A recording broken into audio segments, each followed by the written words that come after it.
الحمد لله رب العالمين والصلاة والسلام والتحية والإكرام على النبي الأمي العربي القرشي المكي المدني التحية مولانا أبي القاسم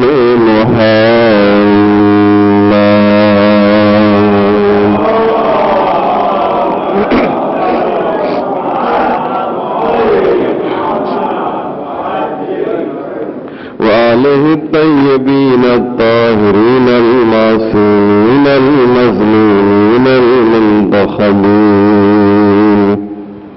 ولعنة الله على أعدائهم أجمعين من يومنا هذا إلى صباح يوم الدين. رب اشرح لي صدري ويسر لي أمري واحلل عقدة من لساني يفقهوا قولي. أوصيكم عباد الله نفسي بتقوى الله. أما بعد فقد قال الله سبحانه تبارك وتعالى وقوله الحق. بسم الله الرحمن الرحيم. إن الله وملائكته يصلون على النبي يا أيها الذين آمنوا صلوا عليه وسلموا تسليما.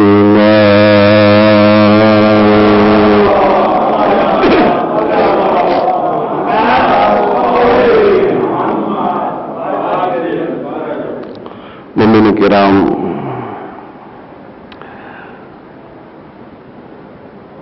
گفتگو جس موضوع پر ہے وہ ہے صلوات. الحمدللہ پروردگار عالم کی جانب سے یہ توفیق اور یہ سعادت حاصل ہوئی کہ اب تک کتنے خطبے؟ 10 خطبے اب تک آپ کی خدمت میں صلوات کے موضوع پر پیش کر چکا ہوں، اور آج 11واں خطبہ اسی موضوع پر پیش کرنے کا ارادہ ہے.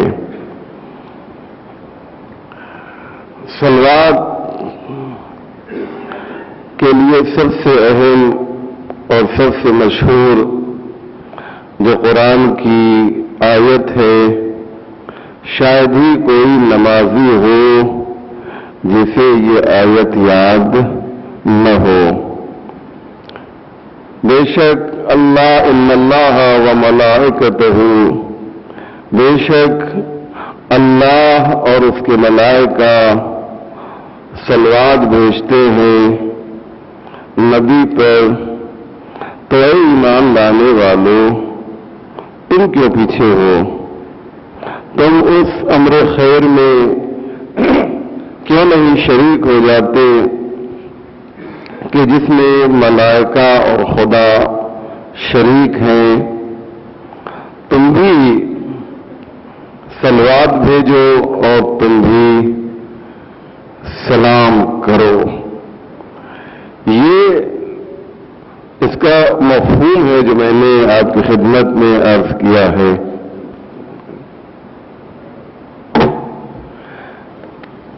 یاد رکھیے مومنین، دو لفظ ہیں اس آیت میں، دو لفظ ہیں، ایک ہے صلوات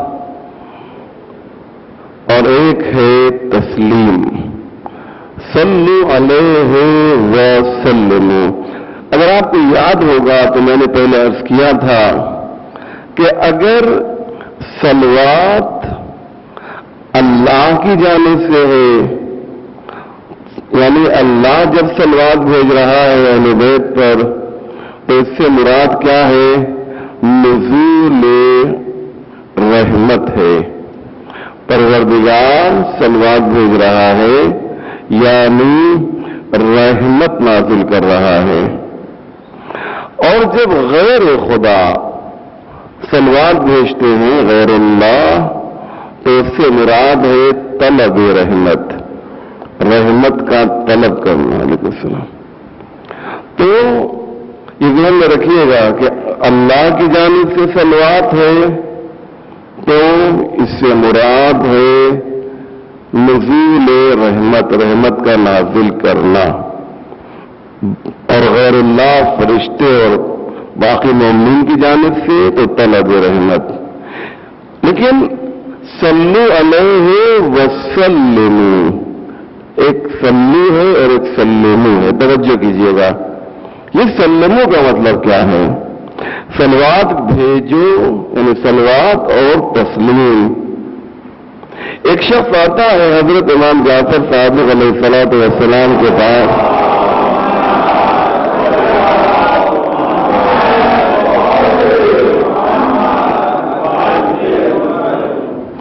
اور یہ کوئی معمولی شخص نہیں ہے آنے والا، یہ جناب ابو بصیر ہیں۔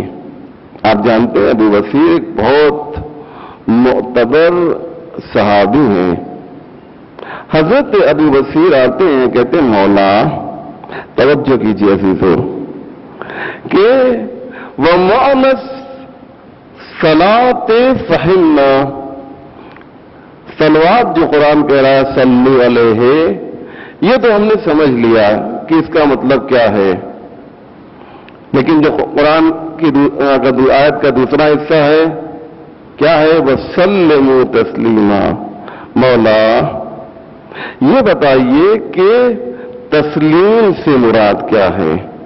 صلوات کا مطلب واضح ہو گیا نا جی، وہ صلوات یعنی اللہ کی جانب سے طلب رحمت، اللہ کی جانب سے نزول رحمت، غیر اللہ کی جانب سے طلب رحمت۔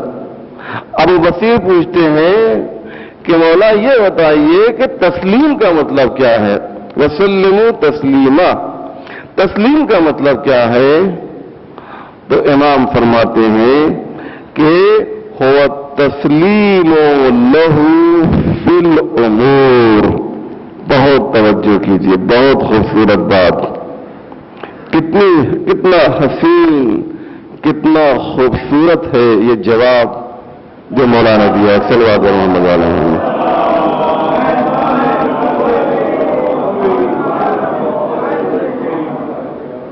کیا فرمایا مولانا نے؟ علیکم السلام۔ کیا فرمایا؟ هو التسلیم له فی الامور۔ دیکھو سلموا تسلیما کا مطلب یہ ہے کہ تم تمام امور میں، توجہ کیجیے گا، تمام امور میں محمد اور آل محمد کے سامنے خود کو سرنڈر کر دو۔ تسلیم جانتے ہیں کیا ہے؟ تسلیم کے معنی سرنڈر کرنا ہے۔ کیسے آپ نے دیکھا ہے کہ جب دو ملکوں میں جنگ ہوتی ہے اور جو شکست کھا جاتا ہے وہ فوجی جو ہار جاتا ہے تو اپنے ہاتھوں کو بلند کرتا ہے، یہ سرنڈر کر رہا ہے۔ اب کیا مطلب ہے؟ اب اس نے ہاتھوں کو اٹھایا، جو فاتح ہے وہ کہتا ہے رائٹ چلو تو رائٹ چلتا ہے، وہ کہتا ہے لیفٹ چلو تو لیفٹ چلتا ہے، کہتا ہے سیدھے جاؤ تو سیدھے جاتا ہے، کہتا ہے بیٹھ جاؤ تو بیٹھ جاتا ہے، کہتا کھڑے ہو جاؤ تو کھڑے ہو جاتا ہے، یہاں پر رہو تو یہاں پر رہتا ہے۔ یہ کیا ہے؟ یہ سرنڈر کر چکا ہے نا، کیونکہ اس نے سرنڈر کر دیا ہے۔ اب پوچھتا نہیں ہے کہ رائٹ کیوں جاؤں، لیفٹ کیوں جاؤں، سیدھے کیوں جاؤں، بیٹھوں کیوں کھاؤں، اس برتن میں کیوں کھاؤں، یہاں پر کیوں بیٹھوں، اس بیڈ پر کیوں لیٹوں، نہیں، چونکہ یہ سامنے والے کی طاقت و قوت کو تسلیم کر چکا ہے، لہذا تمام امور میں تسلیم ہو چکا ہے، تمام امور میں سرنڈر کر چکا ہے۔ عزیزان محترم، آپ محمد و آل محمد کی اللہ کی طرف سے دی ہوئی طاقت و قوت کو چونکہ تسلیم کر چکے ہیں، لہذا وہ جو کہیں گے اسے آپ کو انجام دینا پڑے گا۔ اب غور کر رہے ہیں، تسلیم کا مطلب یہ ہے سلموا تسلیما، لہذا یہ قرآن نے جو کہا کہ تسلیم ہو جاؤ، سرنڈر کرو، اور ایک نظریہ یہ بھی، اس کو بھی بہت اچھا نظریہ ہے کہ تسلیم یعنی آپ پیغمبر کو تحیات و سلام پہنچا رہے ہیں، یعنی اپنا آپ احترام کر رہے ہیں۔ سلام کس کو کیا جاتا ہے؟ جس کا احترام ہوتا ہے۔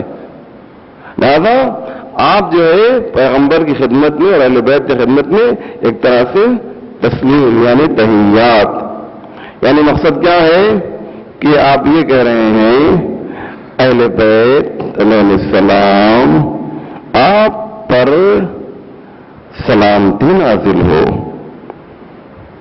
یہ سلامتی کی دعا کیوں کر رہے ہیں؟ سلامتی کی دعا کیوں کر رہے ہیں؟ کیا آپ کے دعا کے محتاج ہیں؟ نہیں، وہ آپ کی دعا کے محتاج نہیں ہے، بلکہ اس دعا کے ذریعے آپ محبت کا اظہار کر رہے ہیں۔ بہت سے لوگ ایک سوال کرتے ہیں کہ یہ امام زمانہ کی طرف سے جو صدقہ نکالا جاتا ہے، یہ بات میرے سمجھ میں نہیں آتی۔ جواب یہی ہے کہ آپ کے نہ آپ کے دعا کے محتاج ہیں امام، نہ آپ کے صدقے کے محتاج ہیں، بلکہ اس امر کے ذریعے، اس کام کے ذریعے آپ کیا کرتے ہیں؟ محبت کا اظہار کرتے ہیں۔ اور صلوات در حقیقت اظہار محبت کا نام ہے۔ صلوات کون بھیجے گا؟ محمد والے محمد پر، جو ان سے محبت کرے گا۔ تو اللہ سے ہم کہتے ہیں کہ ان پر اپنی رحمتوں کا نزول فرما، اگرچہ وہ ہماری دعا کے محتاج نہیں ہیں، لیکن ہم تو اظہار محبت کے محتاج ہیں، ہمیں تو محبت کا اظہار کرنا چاہیے۔ عزیزان محترم، اب آئیے آگے بڑھیے گفتگو کو، میں آگے بڑھا رہا ہوں جلدی جلدی، 15 منٹ میرا اسی میں نکل گیا کہ دیکھیے عزیزان محترم کہ صلوات بطرہ نہیں ہونا چاہیے۔ یہ صلوات بطرہ کیا ہے؟ ناقص صلوات۔ میں چونکہ اسی صلوات کے اوپر ریسرچ اور تحقیق کر رہا ہوں تو مجھے بہت سی چیزیں ملی، اور میں تمام باتوں کو جلدی جلدی بیان بھی کروں گا تو بھی کافی ٹائم لگے گا۔ اس میں ایک بڑی اچھی چیز یہ ملی مجھے کہ بخاری میں یہ لکھا ہوا ہے کہ جب صلوات بھیجو تو محمد کے ساتھ آل محمد کو بھی شامل کر لیا کرو۔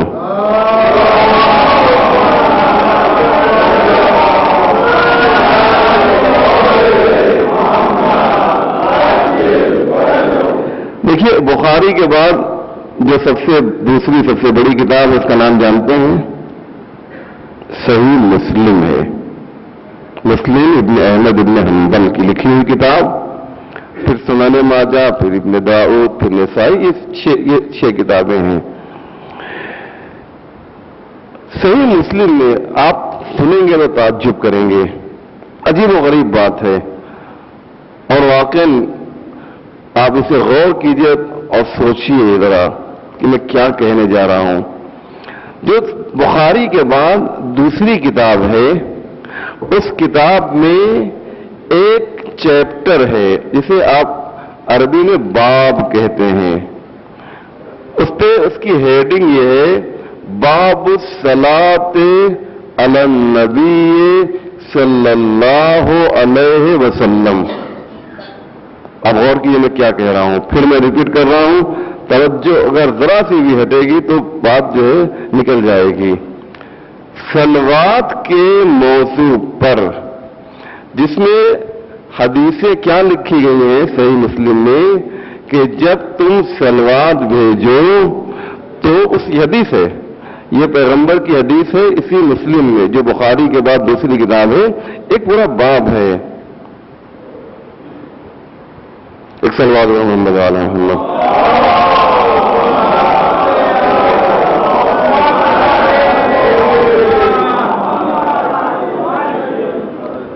آپ غور کر رہے تھے تو ایک پورا چیپٹر ہے، وہ کیا ہے کہ اس میں لکھا یہ گیا ہے کہ اس کے نیچے، باب کے نیچے، کہ پیغمبر پر فقط محمد پر صلوات نہ بھیجو بلکہ محمد کے ساتھ آل محمد کو شامل کرو۔ اب اس کے بعد پوری اس کے اندر حدیثیں موجود ہیں، لیکن جب باب لکھنے بیٹھے تو کیا لکھا معلوم ہے؟ باب الصلاۃ علی النبی صلی اللہ علیہ وسلم۔ کیا لکھا؟ باب الصلاۃ علی النبی صلی اللہ علیہ وسلم، وآلہ نے لکھا ہے، اور اسی کے نیچے لکھا ہے کہ آلہ کو بھی شامل کیا جائے۔ آپ اور کر رہے ہیں کیا کہہ رہا ہوں؟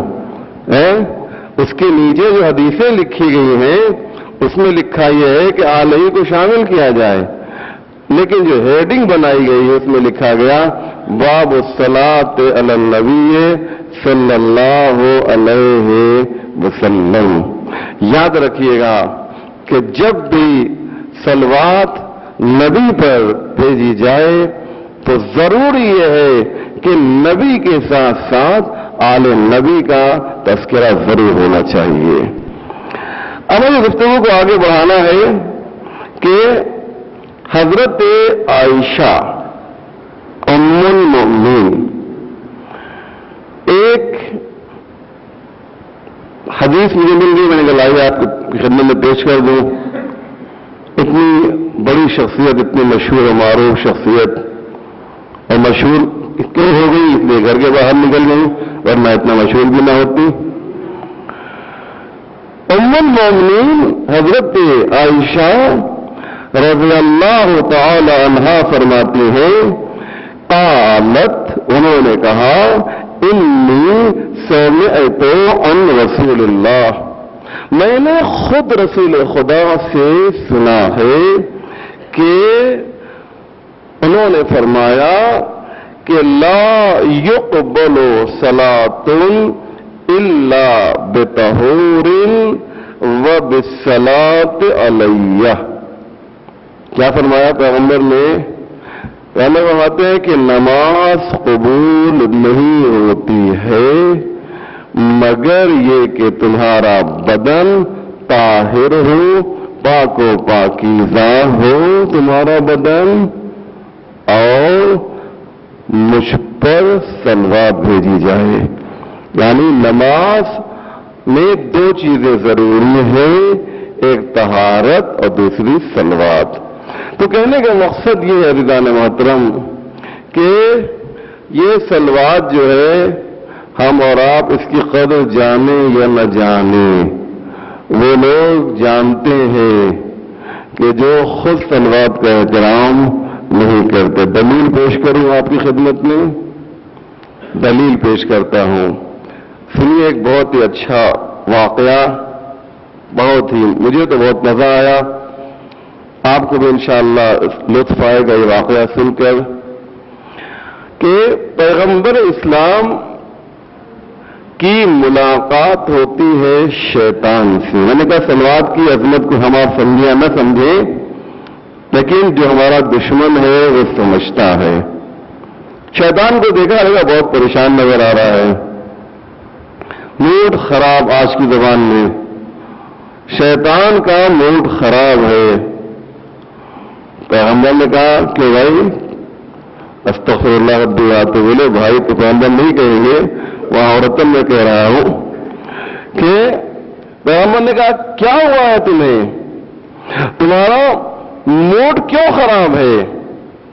کہا 6 چیزیں ہیں جس کی وجہ سے میرا موڈ خراب ہے، جو آپ کی امت انجام دے رہی ہے۔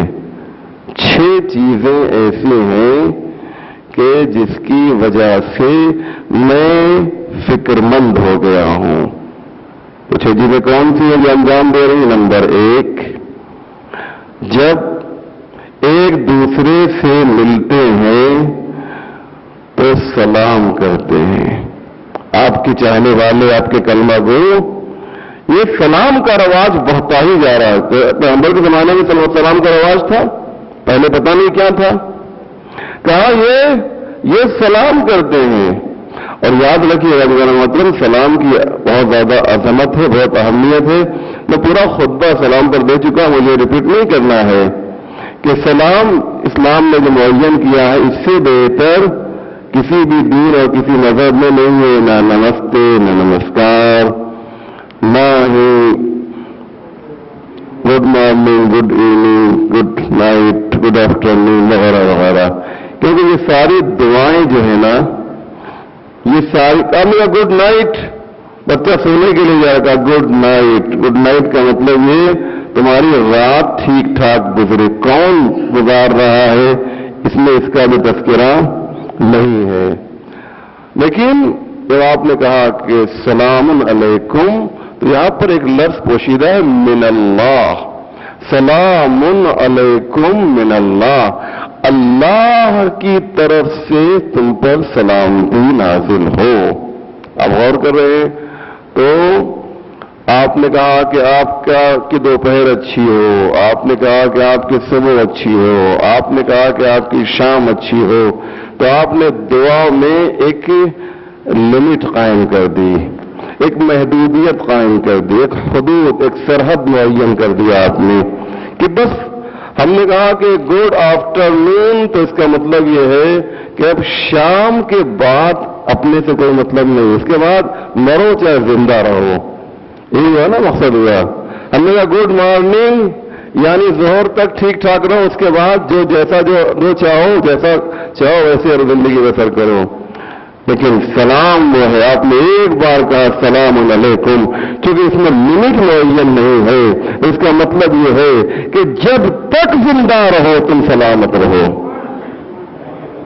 جب تک زندہ رہو سلامت رہو۔ اور یہ سلامتی بھی جو ہے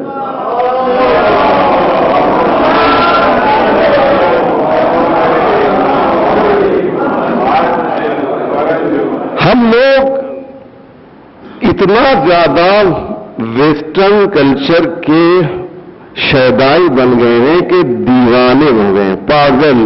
انہوں نے اگر کپڑے گھٹنے سے کپڑا پھاڑ لیا تو ہم بھی وہاں اتنے ہم بھی پھاڑ لیتے ہیں۔ انہوں نے اگر 2-4 پیتل، لوہا، تانبا جو ہے اپنے کمر میں لگا لیا تو ہم اس کو فیشن سمجھنے لگے ہیں۔ اچھی چیز ہے ان کی اچھی چیزیں نہیں ہے نا، ان کا علم، ایجوکیشن اور بھی بہت سی اچھائیاں ان میں ہیں، سسٹمیٹک زندگی گزارنا وغیرہ وغیرہ۔ لیکن ابھی غریب بات یہ ہے کہ ان کی جو خراب چیز ہے ان سے کسی کو اختیار کرتے ہیں، اچھی چیز کو اختیار نہیں کرتے۔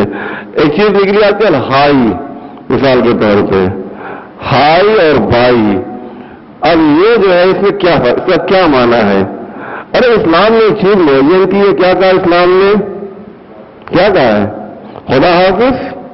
کتنی اچھی بات ہے، خدا حافظ یعنی تمہاری حفاظت کرنے والا ہے۔ ہم نے خدا حافظ یعنی اس کو ہم نے دعا دی۔ یہ ہائی بائی کیا چیز ہے؟ اب یہ ہم نے ہائی بائی کے چکر میں اپنا کلچر میں بھولتے جا رہے ہیں۔ فی امان اللہ یعنی ہم نے آپ کو اللہ کی پناہ میں دیا، آپ اس وقت اللہ کی پناہ میں ہیں۔ کتنے وہ لوگ محفوظ ہو جاتے ہیں جو اللہ کی پناہ میں چلے جائیں. لہذا میرا یہ موضوع نہیں ہے، انشاءاللہ کسی اور موقع پر کبھی بات رہے گی تو یہ کچھ یہ میرے ذہن میں ہے کہ جو ہم یورپ کے کلچر کو اختیار کر رہے ہیں اس سلسلے میں مجھے انشاءاللہ کچھ باتیں عرض کرنی ہے. فی الحال یہیں پر روکتا ہوں میں. سلام. دوسری بات کیا ہے؟ اور مصافحہ. مصافحہ بھی جو ہے اس کی بھی بہت زیادہ اہمیت ہے. شیطان نے کہا سلام مصافحہ شیک ہینڈ بہت اچھی چیز ہے، مصافحہ کرنا چاہیے. تیسری چیز جو ہے یہ ہے کہ انشاء اللہ کہتے ہیں. ہر کام میں انشاء اللہ کہتے ہیں. مصیبت یہ ہے کہ اس زمانے کا انشاءاللہ ٹھیک تھا جب رسول کے زمانے میں. آج کا انشاءاللہ بالکل الٹا ہو گیا ہے. جتنی زیادہ بے یقینی ہو کہ میں فرض کیجئے مجھے پرسوں آپ نے دعوت دی کہ آپ کو آنا ہے، مجھے یقین ہے کہ پرسوں میں دلی جا رہا ہوں. ٹھیک ہے، بالکل یقین ہے کہ پرسوں میں آپ کے پروگرام میں نہیں آ پاؤں گا، اور آپ نے کہا پرسوں میری بیٹی کی شادی ہے دوپہر میں آپ کھانے پہ آ جائیے گا، ولیمہ ہے یا ریسپشن ہے وغیرہ، تو ہم کہیں انشاءاللہ. یہ انشاءاللہ کا مطلب سمجھتے ہیں کیا ہے؟ انشاءاللہ کا مطلب میں نہیں آؤں گا. سامنے والا بھی سمجھ رہا ہے کہ انشاءاللہ کہہ رہا ہے، اس کا مطلب یہ نہیں آئے گا. سامنے والا یقین ہے، کہنے والا بھی بتا رہا ہے کہ میں نہیں آؤں گا، اور سننے والا بھی سمجھ رہا ہے کہ میں نہیں جاؤں گا، بتا رہا ہے وہ. تو انشاءاللہ کب کہنا چاہیے؟ اسلام نے کیا کہا تھا؟ جب تم 100% مطمئن ہو، تمہیں یقین ہو کہ تم یہ کام کرو گے، تب انشاءاللہ کہو. اور ہمیں جب 100% یقین ہوتا ہے کہ ہم یہ کام نہیں کر سکیں گے تو انشاءاللہ کہتے ہیں. یہ زمانے کا انشاءاللہ تھا وہ شیطان کو پریشان کیا تھا. آج کے انشاءاللہ سے تو شیطان بہت خوش ہوگا، ہے یا نہیں ہے؟ آج انشاءاللہ کہتے ہیں شیطان اس سے یقین جانیے کہ راضی ہے ناراض. تو ہم پیغمبر میں کہتا ہے کہ چونکہ آپ کی امت انشاءاللہ کہتی ہے اس لیے جو ہے مجھے بہت تکلیف ہو رہی ہے، مجھے بہت ٹینشن نہیں انشاءاللہ کہنے کی وجہ سے. اس کے بعد چوتھی چیز کیا ہے؟ کہا بسم اللہ الرحمن الرحیم. جب بھی کوئی کام شروع کیا جاتا ہے ان کی طرف سے تو بسم اللہ کہتے ہیں یہ لوگ، اور اس سے کیا کاموں میں برکت ہوتی ہے. بسم اللہ میں نے 12 یا 14 خطبے دیے تھے بہت پہلے، اور اس کو ریپیٹ نہیں کرنا ان تمام باتوں کو. اس کے بعد کا استغفار کرتے ہیں، گناہوں پر استغفار. یاد کیجیے اگر کوئی 70 مرتبہ ہر روز استغفر اللہ ربی واتوب الیہ پڑھ لے تو اس کے نام اعمال سے اس دن کے گناہ مٹ جایا کرتے ہیں. استغفار کیجیے، استغفار. شیطان استغفار سے ٹینشن میں آ جاتا ہے. اور چھٹی اور آخری چیز جو ہے شیطان نے یہ کہا کہ چھٹی اور آخری چیز جو ہے جو مجھے پریشان کر رہی ہے یا رسول اللہ کیا سکھا دیا آپ نے اپنی امت کو، یہ کیا تعلیم دے دیا ہے؟ کیا ہے؟ کہا کہ یہ صلوات بھیجا کرتے ہیں.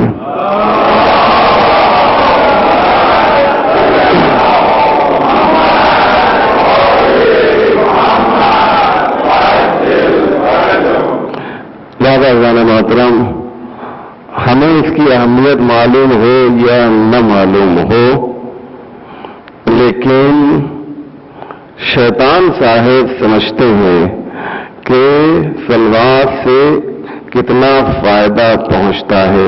11 خطبے ہو گئے ہیں، 12 خطبہ یا 14 خطبہ انشاءاللہ صلوات پر مجھے آپ کی خدمت میں پیش کرنا ہے، کیونکہ یہ عدد بہت ہی مبارک ہے. 12 یا 14 انشاءاللہ. اس کے بعد اور بھی دیگر باتیں ہیں، ہم بہت سے ٹاپک اور موضوع دے رہے ہیں انشاءاللہ. آپ تمام حضرات کا حکم ہمارے سر آنکھوں پر ہے. کہنے کا مقصد یہ 6 چیزیں ایسی ہیں دیوانہ محترم کہ جس سے شیطان تل ملا جاتا ہے. سلام یاد ہے آپ کو، مصافحہ 2، تیسرا کیا ہے؟ انشاءاللہ. چوتھا کیا ہے؟ بسم اللہ الرحمن الرحیم. 5واں کیا ہے؟ استغفار اور چھٹا اور آخری یہ صلوات. ایک بار پھر ریپیٹ کر رہا ہوں, آپ میرے ساتھ دیجیے. شیطان جن 6 چیزوں سے دل بناتا ہے, ناراض ہوتا ہے, وہ کیا ہے؟ سب سے پہلے سلام, پھر مصافحہ, پھر انشاءاللہ آج کا زمانے والا انشاءاللہ, آج کے زمانے والے انشاءاللہ سے قطعاً شیطان ناراض نہیں ہوتا ہے. انشاءاللہ چوتھا جو ہے وہ کیا ہے؟ بسم اللہ الرحمن الرحیم, اور پانچواں استغفار, اور چھٹا جو ہے یہ صلوات ہے. لہذا ہمیں 2 چیزوں پر زیادہ زور دینا ہے, ایک صلوات کے اوپر اور دوسرے انشاءاللہ کو صحیح جگہ پر ہمیں استعمال کرنا چاہیے. پتہ نہیں آپ کو یاد ہے یاد نہیں ہے, میں نے اس سے پہلے خطبہ جمعہ میں عرض کیا تھا ایک موقع پر کہ انشاءاللہ کا استعمال ہمیں صحیح کرنا چاہیے. جہاں ہم کو واقعاً یقین ہو کہ ہم اس وعدے کو پورا کر سکتے ہیں, وہیں پر ہمیں انشاءاللہ کہنا چاہیے. بسم اللہ الرحمن الرحیم. قل هو اللہ احد اللہ الصمد لم یلد ولم یولد ولم یکن لہ کفوا احد.